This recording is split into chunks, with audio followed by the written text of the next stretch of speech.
Hello and welcome to Group X Nutrition. My name is Tim, and in this short video we'll be discussing macronutrient guidelines for fitness coaches. If you're new here, please feel free to subscribe to the channel by hitting the subscribe button, and if you find the content valuable and the video valuable, please smash up that like button. It really helps the channel grow. So when we're looking at macronutrient guidelines for fitness instructors, essentially what we are thinking about is making sure that we have an adequate supply of every macronutrient. When you talk about macronutrients, we're talking about protein, talking about carbohydrates, and fats, otherwise sometimes known as lipids. Now, where generic diets really fail us is they generally always look to restrict one of the macronutrients, and predominantly they go after carbohydrate. The carbohydrate is one of the body's, is the body's most preferred energy source.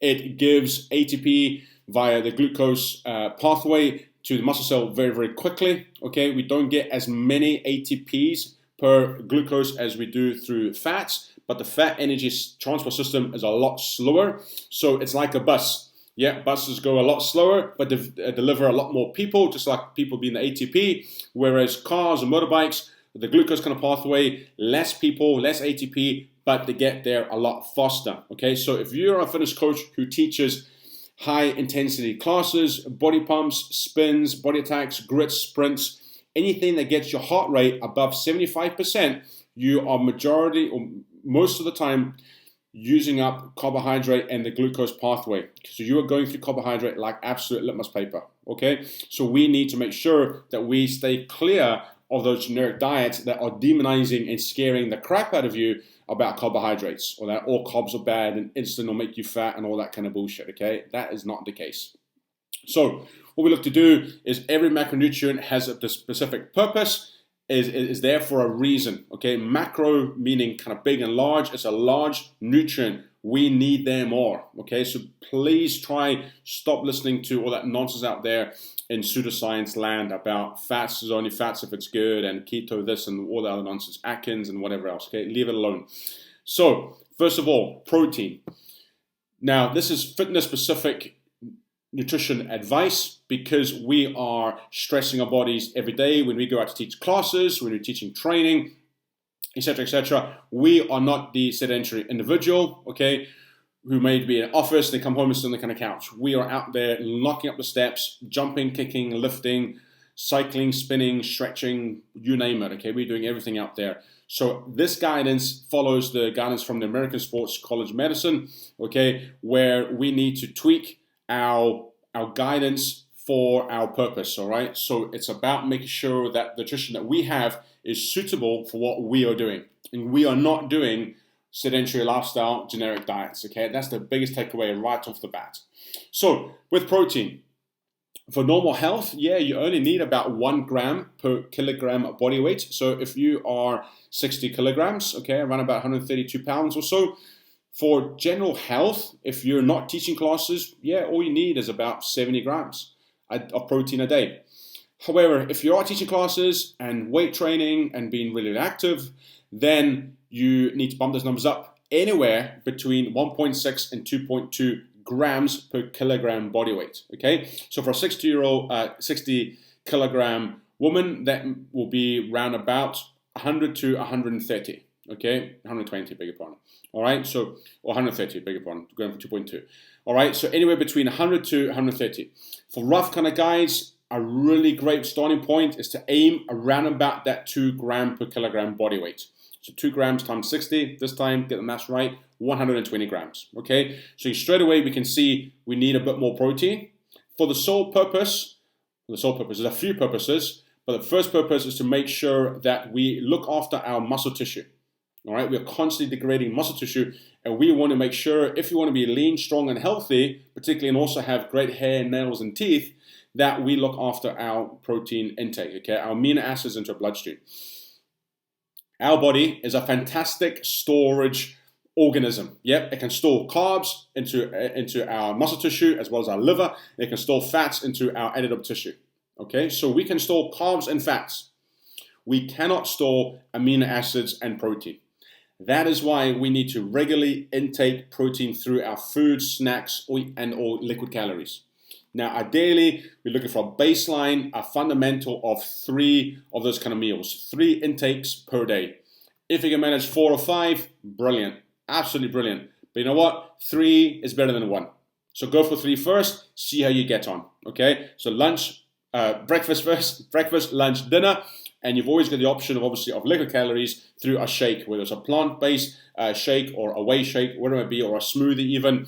No problem at all. You can always use an extra 25 to 30 grams of protein, that method as well. But with a bit of planning, you can nail 3 times 25 grams of protein or 3 times 30 grams of protein fairly easy with a bit of planning. Okay, so protein 1.6 to 2.2 grams per kilogram body weight. Brilliant.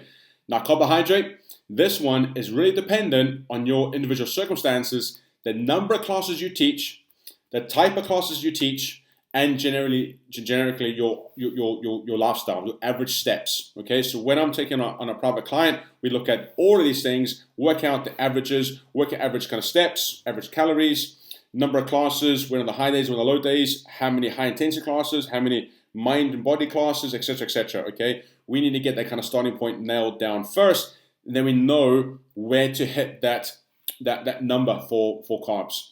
But generally, people are very fearful of kind of carbs, so we normally see carb intake around about the 140 to 150 kind of mark. Some people that are overeating, that number is way above the kind of 200 mark, okay? But what we need to kind of do right off the start is to think about where they are, where they need to be, the total kind of calories at the end. But carbohydrate, for general purposes, anywhere between 2 to 5 grams per kilogram body weight, all right? If you're teaching, just say, no more than 6 classes a week, you will probably find you could be around about the 2.5, maybe to 3.5 grams per kilogram body weight.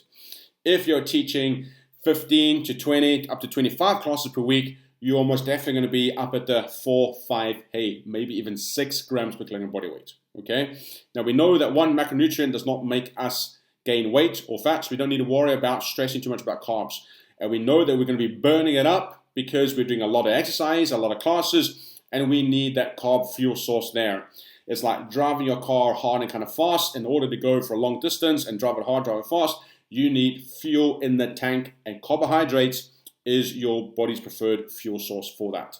It also has this really, really cool function of being muscle sparing, which means when you do start exercising, your body will prefer to take fuel from carbohydrate stores, from the muscle glycogen stores, for the glycogen stores in your muscles, as opposed to breaking down muscle to convert glucose from protein via that pathway called gluconeogenesis. Okay, that is not a good place to be in. You do not want to be catabolic. You do not want to break down muscle tissue, right? Hello DOMS and hello bit of weakness and everything else. Okay, we want to be preserving our muscle tissue by making sure that we have an adequate supply of fuel. We want to go, hey body, this is where your fuel is, use this fuel, right? And because your body can get that glucose and ATP to muscle cells fast through the glucose pathway, it's an absolute win-win for everybody. Cool. Now fats. Fats generally is going to be a percentage of your total calorie intake. Now that generally, through years of experience through coaching fitness instructors, it is generally going to be around about 20 to 30%. Okay, so best way to kind of do that, if your target is going to be, say, 2,000 calories, 20% of that is going to be 400 calories. And you divide 400 calories by 9, because there's 9 calories per gram of fat, good or bad, okay? And then you'll figure out where you're going to need to be, how many grams you're going to kind of aim for. What I would do is, if you're going to do a bit of food tracking first, look at your average fat intake. How many grams are you having on average throughout the week of fats? If it's around 40 to 45, then as long as you're around that ballpark figure, it's absolutely fine. If you've gone a bit kind of keto recently and your fat intake is really quite high, okay, up at the 60s or 70s, then think about trying to set a point, maybe use the 0.25 to 25% or the 0.3 for 30%, and try bring the fats down a little bit, but keep them within reach, so we're making it sustainable, okay? We're not going to go from averaging, say, 70 grams of fat intake a day down to 35 grams, halving it, okay? That's not going to work. We might want to set a short-term goal of going from 70 down to 60. Next month, we go from 60 down to 50, and then if 50 works and everything's in our direction, we can hold fire at 50 grams, okay? So those are the macronutrient guidelines. This is based off of roughly the last 7 years of coaching one-to-one private clients in the fitness coaching space, niche nutrition coaching, where we tailor-make bespoke macros for obviously fitness instructors, okay? So protein between 1.6 up to 2.2 grams per kilogram body weight. Carbs is really energy usage. It's really activity dependent. It can be going from 2.5, okay, right up to about 5. That's around that kind of scale, and that will just depend from person to kind of person. However, do not fear the carbs. We want carbs for those purposes that I've mentioned before. And then fats generally is percentage. So we've used the grams method as opposed to the percentage method that MyFitnessPal may be using, okay? So if you have any questions on that, if you have any questions on the MyFitnessPal percentage method, the pros and cons of it, it essentially is the fact that we can tinker and tailor individual macronutrients independently, whereas a percentage-based MyFitnessPal is if you're wanting to increase your fat, if that's working off of percentages, it's going to increase carbs and fats and all the other macronutrients as well as your calories at the other end, okay? So it's a bit more individual, shall we say. It's a bit more bespoke, okay, for your individual needs. So we prefer to use the grams method as opposed to the percentage method of MyFitnessPal, okay? So that is it. That is the macronutrient guidelines for fitness instructors and fitness coaches. 1.6 grams of protein, 2.5 grams and 5 grams for carbs, and about 20 to 30% of your total calories should be coming from fats. If you have any questions on that, please feel free to drop in the comment section below. I will also link in the video about how to lose weight and keep energy high in the description below as well. So if you would like to know about that magic secret or the holy grail for fitness instructors of losing weight while you're keeping energy high in classes, then feel free to click on the very next video and feel free to drop me any questions or thoughts down below. Are you currently using MyFitnessPal? What percentages are you using? Any biggest fitness struggle that you have right now? Drop in the comments below. I'll read every comment. I'll reply to you. Absolutely no problem, 100%. All right, so thank you for watching. Thank you for your time. Talk soon and stay safe.